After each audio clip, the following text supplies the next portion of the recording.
जय हिंद सभी को। दिस इज योगेंद्र और आज के वीडियो में हम बात करेंगे इंग्लिश ग्रामर के इम्पोर्टेंट टॉपिक टेंस पर। हाँ, जिसको कई सारे छात्र टेंशन मान करके बिल्कुल छोड़ देते हैं। साथ ही हम बात करेंगे बोर्ड एग्जाम में किस तरीके से इंग्लिश की पिच पर टेंस की गूगली में छात्रों को उलझाया जाता है, उस पर भी हम बात करेंगे।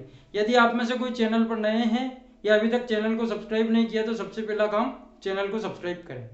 टेंस का मतलब होता है काल, काल यानी कि समय।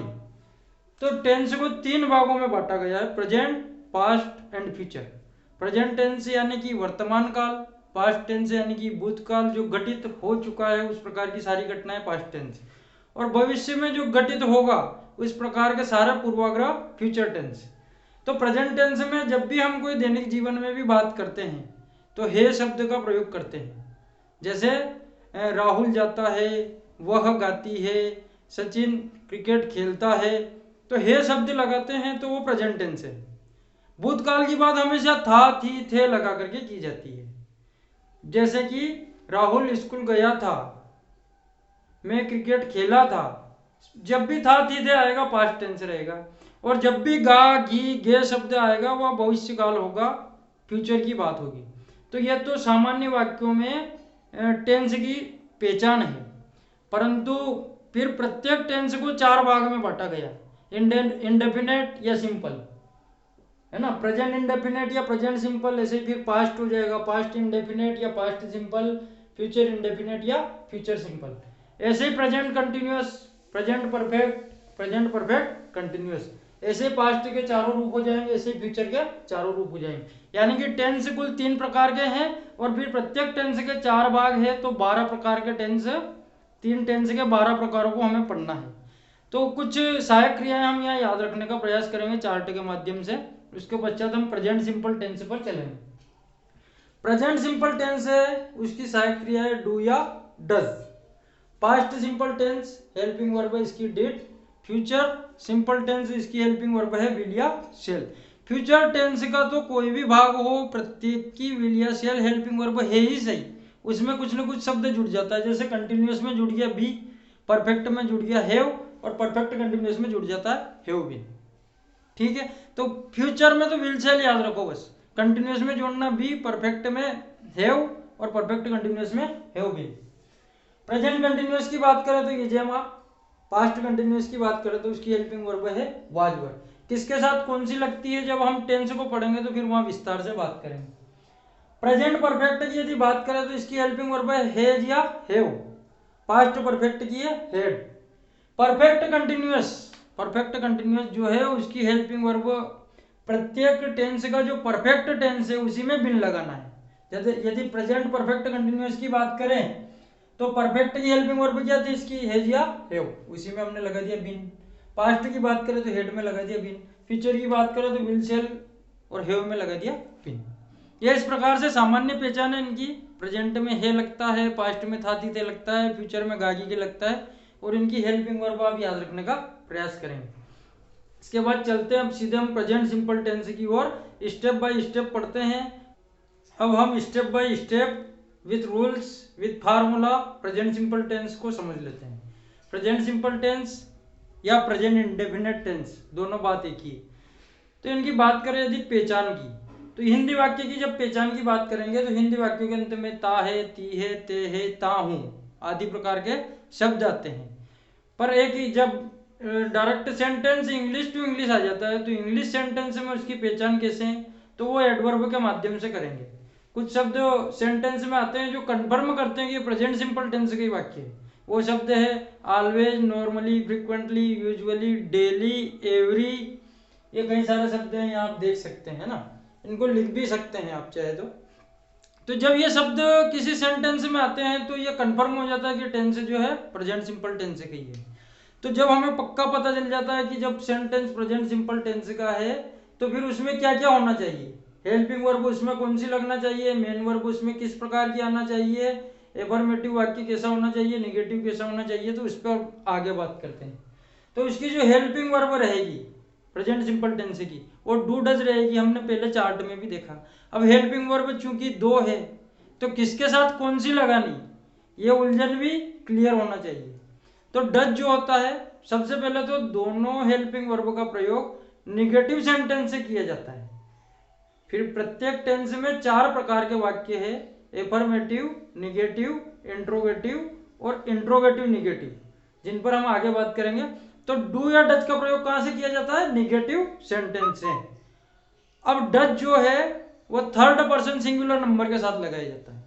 ये लिखा मैंने, हेल्पिंग वर्ब कौन सी लगानी? डू डज लगानी, निगेटिव सेंटेंस से लगानी। और आगे लिखा डज का प्रयोग थर्ड पर्सन सिंगुलर नंबर के साथ। अब थर्ड पर्सन सिंगुलर नंबर क्या होता है? फिर ये नई उलझन शुरू। तो एक वीडियो मैंने पहले से बना करके डाल रखा है प्रोनाउन, जिसमें पर्सनल प्रोनाउन को विस्तार से समझाया गया, थर्ड पर्सन सिंगुलर नंबर उसमें बताया गया, आप उसको भी देख सकते हैं। यदि यहाँ आपको शॉर्टकट में बताऊं मैं, थर्ड पर्सन सिंगुलर नंबर होता है ऐसा व्यक्ति जो उपस्थित नहीं है और अकेला है, जैसे कि ही, जैसे कि शी, जैसे कि इट, किसी का नाम। थर्ड पर्सन सिंगुलर नंबर में क्या क्या चीजें होगी? अब हमारे ही, शी, इट और किसी का नाम। यदि हम किसी जानवर की बात करें और जानवर भी अकेला है तो उसको भी हम थर्ड पर्सन सिंगुलर नंबर की कैटेगरी में रखेंगे। कैटेगरी में क्या रखेंगे? वो उसी कैटेगरी में आएगा। जैसे कुत्ते की बात करेंगे, गाय की बात करेंगे, शेर की बात करेंगे, गधे की बात करेंगे और वो अकेले हैं तो वो भी थर्ड पर्सन सिंगुलर नंबर। किसी पक्षी की बात कर रहे हैं और वो भी अकेला है तो वो भी थर्ड पर्सन सिंगुलर नंबर होगा। थर्ड पर्सन सिंगुलर नंबर के साथ हमेशा डज लगाना है, बाकी शेष सभी के साथ क्या लगा देंगे? हेल्पिंग वर्ब डू, परंतु लगाना हमेशा नेगेटिव सेंटेंस है। लास्ट कंडीशन इसकी, हेल्पिंग वर्ब हमको किस प्रकार की इसमें प्रयोग करना है? तो हेल्पिंग वर्ब, वर्ब की फर्स्ट फॉर्म ही इसमें हमेशा आती है, परंतु उसमें एस, एस या आई एस हमको जोड़ना होता है और ये केवल एफर्मेटिव सेंटेंस में जोड़ना होता है। निगेटिव से तो वर्ब की फर्स्ट फॉर्म ही आती है, उसमें एस, एस, आई एस कुछ भी नहीं लगाना, पर एफर्मेटिव में एस, एस, आई एस जोड़ना है। तो ये एस, एस, आई एस का भी ऐसा चक्कर है कि कुछ के साथ जुड़ता है, कुछ के साथ नहीं जुड़ता है। तो एस, एस, आई एस केवल एफर्मेटिव सेंटेंस में जुड़ता है और थर्ड पर्सन सिंगुलर नंबर के साथ ही जुड़ता है। यानी कि हम कह सकते हैं जिसके साथ निगेटिव से डज लगाना है उसी सेंटेंस में एफर्मेटिव वाक्य में वर्ब की फर्स्ट फॉर्म के साथ एस, एस, आई एस लगाना है। द प्रेजेंट सिंपल टेंस यही सबसे ज्यादा उलझन पैदा करता है, इसलिए दो चीजें स्पष्ट होना चाहिए। वर्ब की फर्स्ट फॉर्म में एस, एस, आई एस कब? तो एफर्मेटिव सेंटेंस में जब subject third person singular number होता है। आगे हम एग्जाम्पल में भी देखेंगे उनको। और नेगेटिव सेंटेंस में डज किसके साथ, डू किसके साथ। यदि ये दो चीजें आपकी परफेक्ट है, क्लियर है, तो प्रेजेंट सिंपल टेंस में कोई दिक्कत नहीं। अब हम बात कर लेते हैं फार्मूलों की। तो 4 प्रकार के सेंटेंस है प्रत्येक टेंस के, एफर्मेटिव, निगेटिव, इंट्रोगेटिव और इंट्रोगेटिव निगेटिव। तो एफर्मेटिव फार्मूले पक्के होना चाहिए। एफर्मेटिव यानी कि सकारात्मक वाक्य। हिंदी में जब वाक्य होता है तो पीछे पूर्ण विराम होता है, वाक्य के बीच में कहीं भी नहीं शब्द नहीं लगा होता है। और इंग्लिश में जो होता है पीछे फुल स्टॉप होता है और सेंटेंस के बीच में कहीं भी नॉट शब्द नहीं होता है। शुरुआत इसकी हमेशा सब्जेक्ट से होती है, तो इसकी शुरुआत हमने की है सब्जेक्ट से। वर्ब की फर्स्ट फॉर्म, और वर्ब की फर्स्ट फॉर्म में जैसे कंडीशन यहाँ भी बताई मैंने, मेन वर्ब में एस, एस, आई एस लगाएंगे जब सब्जेक्ट थर्ड पर्सन सिंगुलर होगा तब। तो V1 में हमने एस, एस, आई एस जोड़ा और लास्ट में रखा ऑब्जेक्ट को। निगेटिव में क्या होगा? सब्जेक्ट के बाद जैसा हमने हेल्पिंग वर्ब में देखा, डू डज का प्रयोग कहां से करना? निगेटिव से। तो निगेटिव में फार्मूले में है क्या? डू डज प्लस उसके साथ लगा हमने नॉट, वर्ब की फर्स्ट फॉर्म और ऑब्जेक्ट। इंट्रोगेटिव में क्या होता है? हेल्पिंग वर्ब है जो है वो सबसे आगे आ जाती है और लास्ट में क्वेश्चन मार्क लग जाता है। तो इसमें क्या हो गया? डू डज सबसे आगे आ गई, लास्ट में क्वेश्चन मार्क लग गया, सब्जेक्ट, वर्ब की फर्स्ट फॉर्म और ऑब्जेक्ट। WH वर्ड से भी इंट्रोगेटिव यदि हमें बनाना है तो जिस प्रकार का WH वर्ड उसमें आना है उसको सबसे आगे लिखेंगे और उसके पश्चात इंट्रोगेटिव का जो फार्मूला है वो पूरा ऐसा का ऐसा ही लिखेंगे, उसी के अनुसार सेंटेंस को हम ट्रांसलेट करेंगे। इंट्रोगेटिव निगेटिव में कुछ भी नहीं होता, इससे इंट्रोगेटिव निगेटिव में सब्जेक्ट के बाद केवल नॉट शब्द और जुड़ जाता है, नॉट से हम उसको निगेटिव कर देते हैं। अब इसमें एस, एस, आई एस, अब यहाँ भी 3 विकल्प है हमारे पास, तो कब हमको एस लगाना, कब एस लगाना, कब आई एस लगाना, ये कंफ्यूजन भी कई छात्रों के साथ रहता है। तो इसके बारे में भी हम कुछ रूल्स देख लेते हैं। कब एस लगाना, कब ईएस लगाना, कब आईएस लगाना, जब हम इसको देखेंगे तो जब अंतिम अक्षर double S O Z X S S C H होता है तो उसमें हम ईएस लगाते हैं। कुछ एग्जाम्पल उसके लिखे भी हमने, जैसे कि ये C H S H double S O Z X होता है तो इसमें क्या कर दिया हमने प्लस ईएस कर देते हैं हम उसमें। जैसे कि गो अंतिम स्पेलिंग क्या आई ओ, तो इसमें क्या लगा दिया ईएस। किस अंतिम स्पेलिंग क्या आई डबल एस, इसमें भी जोड़ दिया हमने ईएस। सर्च की अंतिम स्पेलिंग सी एच, इसमें भी जोड़ दिया हमने ईएस। क्विज की अंतिम स्पेलिंग जेड, इसमें भी जोड़ दिया हमने ईएस। इस प्रकार से कोई भी शब्द आता है जिसकी, कोई भी वर्ब आती है जिसकी अंतिम स्पेलिंग उपरोक्त में से कोई भी, उसमें क्या जोड़ देंगे हम लास्ट में ईएस। जब अंतिम वर्ड वाई हो और वाई से पहले कॉन्सोनेंट हो, व्यंजन हो, यानी कि ए ई आई ओ यू, ओवल्स को छोड़ करके कोई भी अक्षर हो, तो वाई को आई बदल करके ईएस उसमें जोड़ते हैं। वाई की जगह हम आई लिखते हैं या वाई को रिमूव करते हैं, कैसे भी इसको याद रखो, वाई को नहीं लिखते हैं, आईएस जोड़ते हैं। जैसे कि ये वाई होता है तो वाई से पहले कॉन्सोनेंट है तो आईएस लिखते हैं।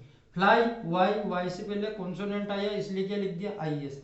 ट्राई वाई से पहले आर है, आर कॉन्सोनेंट है इसलिए क्या लिख दिया आईएस।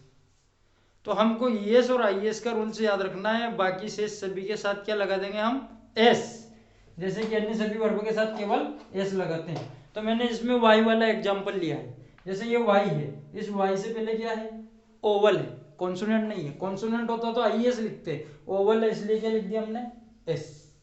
तो रूल्स हमारा सारा क्लियर है। अब हम सीधे एग्जाम्पल की ओर चलते हैं। सारे रूल्स आप ध्यान रखेंगे तो एग्जाम्पल बहुत जल्दी से समझ में आएंगे। अब हम डायरेक्ट एग्जाम्पल के माध्यम से टेंस को समझ लेते हैं। मैंने फार्मूले भी लिख दिए ऊपर। अब जैसे वाक्य हमारे सामने पक्षी आकाश में उड़ता है, तो सबसे पहले पहचान का तरीका, 3 फार्मूले हमारे पास है, कौन सा फार्मूला इसमें लगाना है।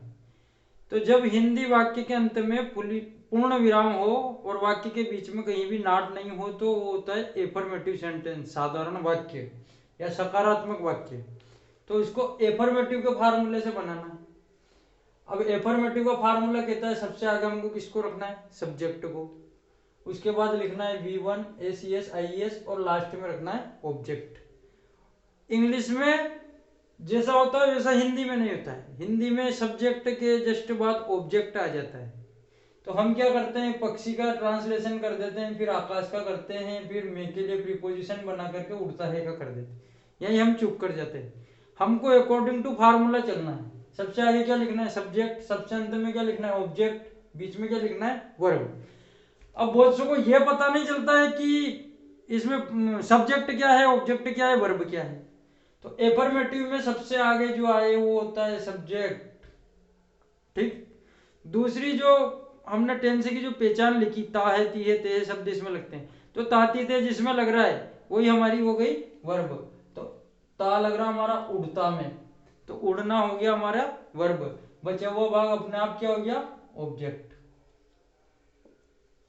तो ये सबसे बढ़िया तरीका है पहचान का, सबसे आगे सब्जेक्ट जहां पूर्ण विराम है, जिसमें तातीते या टेंस के पहचान का शब्द लग रहा है वो हो गई हमारी वर्ब, बचा हुआ भाग स्वतः ऑब्जेक्ट। ट्रांसलेशन कर दो, सब्जेक्ट क्या हो गया पक्षी, बर्ड, उड़ता है यानी कि पक्षी एक ही है तो क्या लिखेंगे हम बर्ड।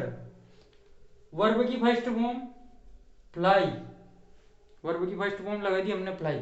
पर वर्ब की फर्स्ट फॉर्म का हमने देखा था एफर्मेटिव वाक्य में वर्ब में एसीएस आईएस जोड़ना, कब जोड़ना, जब subject third person singular number होगा। थर्ड पर्सन सिंगुलर नंबर हमने देखा ही शी इट, किसी व्यक्ति का नाम, किसी जानवर का नाम, जब जानवर अकेला हो, पक्षी यहाँ अकेला आया है तो फ्लाई में क्या लगाएंगे।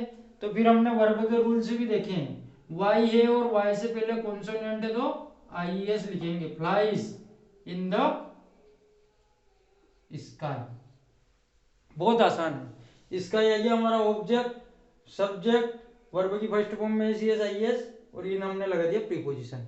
इधर एक और वाक्य पक्षी आकाश में उड़ते हैं, आगे तो यहाँ भी पक्षी है पर यहाँ क्या है उड़ते, यानी कि पक्षी क्या है बहुवचन है, थर्ड पर्सन तो है परंतु प्लूरल नंबर है। तो हमने अकॉर्डिंग टू फार्मूला लिख दिया सब्जेक्ट बर्ड्स। अब इसमें फ्लाइज नहीं आएगा क्योंकि वर्ब की फर्स्ट फॉर्म में एस एस आई एस तभी जोड़ना है जब subject third person singular number हो। यहाँ हमारा बहुवचन है सब्जेक्ट, इसलिए फ्लाई आएगा, फ्लाई इन द स्काई, और ये full stop. According to formula चलेंगे, एसीएस आईएस का रूल से ध्यान रहेगा, टेंस में बिल्कुल गलती नहीं होगी। दूसरा वाक्य इसका नेगेटिव बनता है, हिंदी में पक्षी आकाश में नहीं उड़ता है। लास्ट में पूर्ण विराम तो आता है पर वाक्य में नहीं शब्द आ जाता है, तो कैसे बनेगा? फार्मूले के अनुसार चलो, सब्जेक्ट बर्ड, फिर हमको लगाना डू या डज में से कोई भी एक चीज। डू या डज निगेटिव से शुरू होता है, निगेटिव से शुरू हो गया। डच किसके साथ? थर्ड पर्सन सिंगुलर नंबर के साथ। ये थर्ड पर्सन सिंगुलर नंबर है, इसलिए इसमें क्या जाएगा? डज। फिर फार्मूला कहता है नॉट लगाओ, ये नॉट। फिर फार्मूला कहता है वर्ब की फर्स्ट फॉर्म, ये first form. S S I S लिखा हुआ नहीं है फार्मूले में हमारे, तो अब लगाएंगे नहीं, फ्लाई इन द स्काई। ऐसे इसका बन जाएगा बर्ड्स। अब ये प्लूरल है तो इसके साथ लगेगा डू, फार्मूले में लिखा हुआ है फिर नॉट इन द स्काई। ये हो गया, बहुत आसान। इंट्रोगेटिव में क्या हो जाएगा? डू डज को आगे लाना। अब तो सारी चीजें क्लियर है, इसके साथ क्या लगा? डज, तो डज लाए हम आगे। फार्मूला यही कह रहा है डू डज सबसे आगे लिखो, फिर क्या लिखो? सब्जेक्ट, तो इस सब्जेक्ट को पीछे ले जाएंगे हम। डू डज बर्ड, फिर कह रहा वर्ब की first form fly in the sky, और लास्ट में क्वेश्चन मार्क। इसमें क्या हो जाएगा? इसमें डू है तो इसमें डू आगे आ जाएगा, do bird fly in the sky, और ये लास्ट में क्वेश्चन मार्क।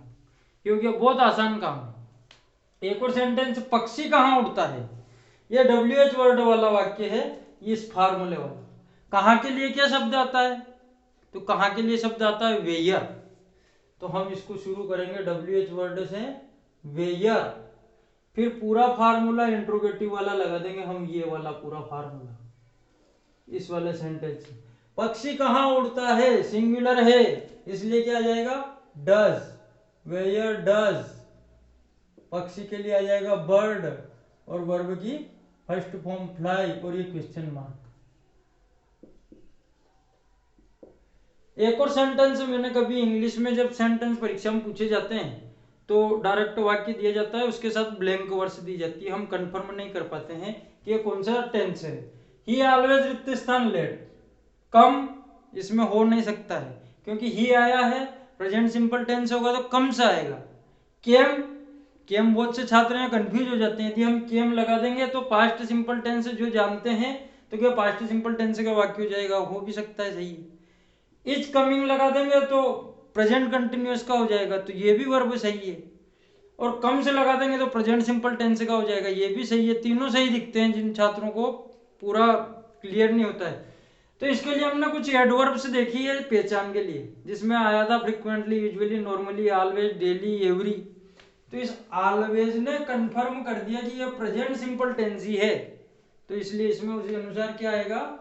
ही है, इसलिए कम से आ जाएगा। ये वाक्य हो गया पूरा। एक और परीक्षा में, बोर्ड एग्जाम में जो सबसे ज्यादा प्रश्न पूछे जाते हैं, वो भी एक प्रश्न देख लेते हैं हम किस प्रकार। परीक्षा में वाक्य अक्सर पूछा जाता है, ही डज हिज वर्क, वाक्य दिया he does his work, change into negative. और यहाँ बहुत सारे छात्र क्या गलती करते हैं, इस डज के बाद नॉट लगाया और हिज वर्क लिखा, और ही डज, जो कंप्लीटली रॉन्ग, पूर्ण रूप से गलत है। सबसे पहले तो इसको पहचानो कौन से सेंटेंस का वाक्य है, तो हम देखेंगे पीछे फुल स्टॉप है, वाक्य में कहीं नॉट नहीं है, तो ये एफर्मेटिव सेंटेंस का वाक्य है। यानी कि ही इसमें क्या है?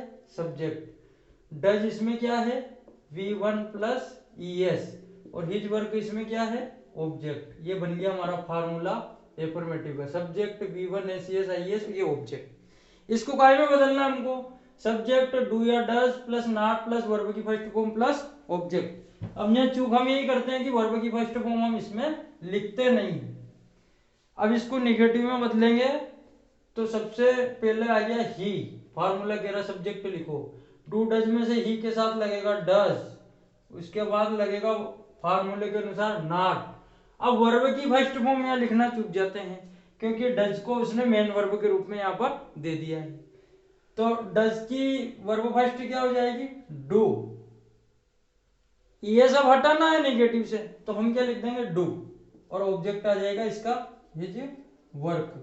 अब ये अकेला डू एक नंबर खा जाता है हमारा सीधा। तो ये पक्का याद रखना, जिस भी सेंटेंस में डज आता है, डू आता है, उनका यदि निगेटिव बनाना हो तो उस वाक्य में उस डज या डू के बाद नॉट प्लस डू लगाना है। ये कंपलसरी है।